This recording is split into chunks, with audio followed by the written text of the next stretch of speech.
नमस्कार साथियों, तीखी मिर्ची के इस खास कार्यक्रम में आपका स्वागत है। आज फिर हम एक गाने की ओर लेकर आपको चलेंगे, एक गाने के पीछे की कहानी को आपको बताएंगे।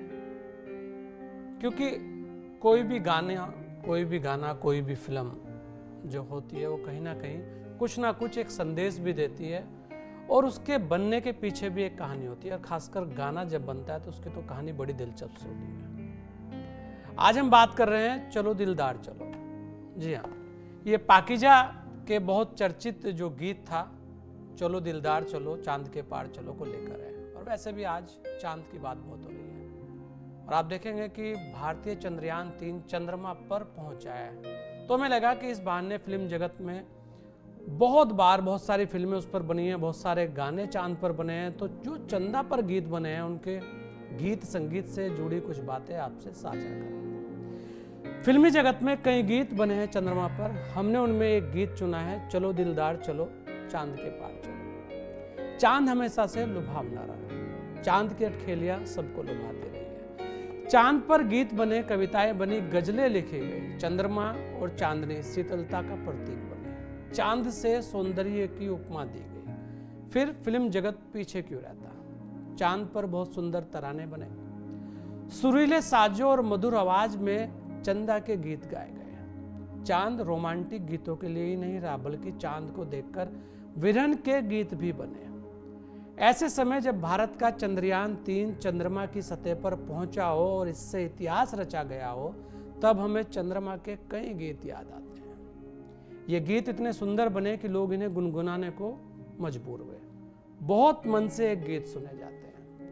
ऐसे ही पाकीजा के गीत चलो दिलदार चलो चांद के पार चलो बहुत खूबसूरती के साथ लिखा गया, लेकिन इस गीत में बोल थे चांद के पार चलो। तब शायद लिखने वाले शायर कैफी आजमी ने यह नहीं सोचा होगा कि कभी इस चांद तक भारत का यान भी पहुंचेगा।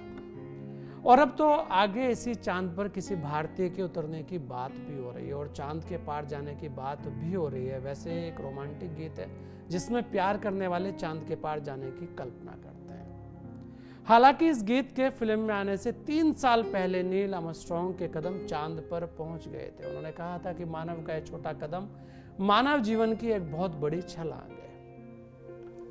चलो दिलदार चलो चांद के पार चलो गीत पाकीजा फिल्म का है। पाकीजा यानी पवित्र। ये फिल्म एक मासूम तवायफ नरगिस की कहानी है जो कोठे पर पलती है वह बड़ी होती है तो मशहूर नृत्यंगना के तौर पर जाने जाती है। तब लोग उसे साहिब जान के रूप में जानते हैं। अपनी अदाओं नृत्य गीत के लिए वह मशहूर होती है। जंगल का फॉरेस्ट अफसर सलीम अहमद उसकी अदाओं पर मंत्रमुग्ध हो जाता है। उनकी नजदीकियां प्यार में बदल जाती हैं। सलीम उससे शादी करना चाहते हैं, वे भागकर शादी रचाना चाहते हैं, लेकिन हर जगह लोग साहिब जान को पहचान जाते हैं। शादी को कानूनी रूप देने के लिए वे मौलवी के पास जाते हैं, लेकिन यहाँ साहिब जान इनकार करती है। सलीम की जिंदगी और उनके रुतबे का ख्याल करके अपने प्यार को नजरअंदाज कर वो वापस कोठे में चले जाते हैं। सलीम आखिर किसी और से शादी करते हैं, लेकिन वे शादी में मुजरे के लिए साहिब जान को बुलाते हैं। सलीम इसका इंतजार करते हैं। फिर इस कहानी में दिलचस्प मोड़ आता है। हालांकि कुछ संयोगों से जुड़ी ये कहानी जितनी खूबसूरत है, दिल को छूती है, उतने ही मन से इसे कमाल अमरोही ने पर्दे पर उतारा है। इस फिल्म को बनने में 14 साल लगे हैं। फिल्म से जुड़ी कई घटनाएं हैं। फिल्म में मीना कुमारी मुख्य भूमिका में है। फिल्म में सलीम अहमद के लिए पहले धर्मेंद्र और राजेंद्र कुमार को लेने की बात थी, लेकिन बाद में राजकुमार मीना कुमारी के साथ लिए गए। फिल्म में अशोक कुमार, नादिरा कमल कपूर को भी प्रभावी भूमिका में लिया गया है। इस फिल्म के साथ जुड़ी कई दास्तान है। कमाल अमरोही ने एक तरह से ये फिल्म मीना कुमारी के लिए बनाई थी, लेकिन कमाल अमरोही और मीना कुमारी के बिगड़ते रिश्तों में एक बार लगने लगा था कि ये डिब्बे में बंद हो जाएगी। एक रोज कमाल अमरोही ने एक पत्र मीना कुमारी को लिखा था कि मुझे पता है कि आप ये फिल्म इस शर्त पर जरूर करेंगे कि मैं आपको तलाक देने के लिए तैयार हो जाऊं। मीना कुमारी का जवाब था कि मैं फिल्म की फीस सिर्फ 1 रुपया 1 सिक्का लूंगी। ये बताना जरूरी होगा कि मीना कुमारी आखिरी समय में बहुत बीमार हो गई थी। बस किसी तरह उन्होंने शूटिंग की, यहाँ तक कि कुछ नृत्य भी उन पर ऐसे हालात में फिल्माए गए थे जब वे ठीक से खड़ी भी नहीं हो पाती थी। लेकिन ये उनका हौसला था और कला के प्रति समर्पण था कि वे पूरे जुनून से फिल्म के एक एक पल को जीते रही। चमकती आंखों को वो एक अलग सम्मोहन था। मीना कुमारी ने फिल्म में बेहद सुंदर मगर विरह में डूबी महिला के अभिनय को साकार किया था। उसकी जिंदगी में ऐसा प्यार जिसे वे अपने नृत्य भाव भंगिमा से परिस्थितिवश अस्वीकार भी करती है और स्वीकार भी करती है।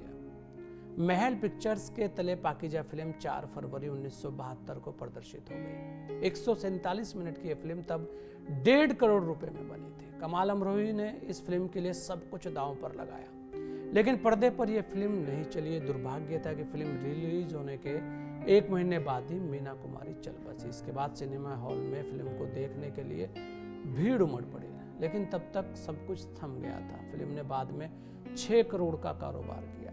पाकीजा फिल्म में संगीत प्रधान फिल्म थी। इसका जो गीत और संगीत है वो बहुत लोकप्रिय हुआ। कैफी आजमी, मजरू सुल्तानपुरी और कैफ भोपाली के लिखे गीतों को रफ़ी और लता ने अपने स्वर देकर उन्हें अमर कर दिया। पाकीजा के इन गीतों में चलो दिलदार चलो, इन लोगों ने ले लिया दुपट्टा मेरा, मौसम आशिकाना, तीरे नजर देखेंगे नजरिया की मारी, आज कौन गली गयो शाम जैसे गीत शामिल है। कैफी आजमी और कमाल अमरोही की एक मुशायरे में मुलाकात हुई थी। तब मुशायरों में कैफी को मुशायरों की रौनक कहा जाता था। वे तरन्नुम में गाते थे। कमाल अमरोही ने तब उनसे फिल्म में गीत लिखने का आमंत्रण दिया। उनको कहा कि आप कोई गीत लिखिए। कैफी आजमी ने ही चलो दिलदार चलो गीत लिखा था। इस फिल्म में संगीत गुलाम मोहम्मद ने दिया था।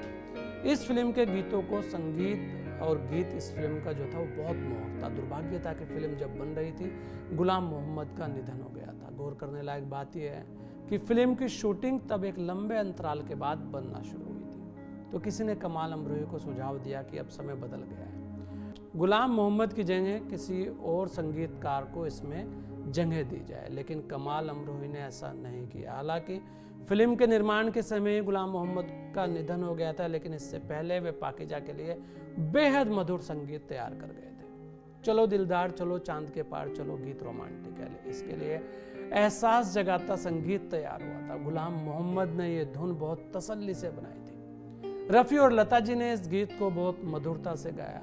चलो दिलदार गीत की शूटिंग के समय तक मीना कुमारी की तबीयत काफ़ी बिगड़ गई थी। दरअसल इस गीत में मीना कुमारी की भूमिका पर तो फिल्माया गया, लेकिन पर्दे पर मीना कुमारी नहीं थी। उनकी जगह उनकी तरह मिलती जुलती दिखने वाली पद्मा खन्ना को इसमें लिया गया था। कमाल अमरोही ने इस गीत के लिए लॉन्ग शॉट रखे थे। जब क्लोज शॉट आता था तो पद्मा खन्ना का चेहरा ढक दिया जाता था। इस तरह चेहरा बड़े क्लोज पर नहीं दिखाया गया।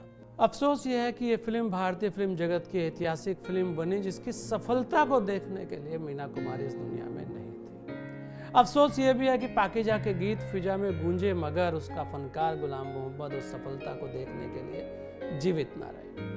और दुख इस बात का भी है कि जब माना जा रहा था कि पाकीजा के इस संगीत को फिल्म फेयर अवार्ड जरूर मिलेगा, तब उसे श्रेय ना मिला। जो भी हो, लेकिन आज भी वो गीत गूंजते हैं। चांद पर भारत है, तो आप भी गुनगुनाइए चलो दिलदार चलो, चांद के पार चलो। तो इस खास गीत के साथ, क्योंकि चांद की बात हो रही है, चांद को लेकर फिल्म जगत में बहुत सारे गीत बने, संगीत बना, और आज देखिए भारत चांद पर है। ऐसे ही फिर किसी गीत के साथ, किसी एक नई कहानी के साथ आपके बीच में आएंगे। तब तक के लिए दीजिए मुझे इजाजत। जय हिंद।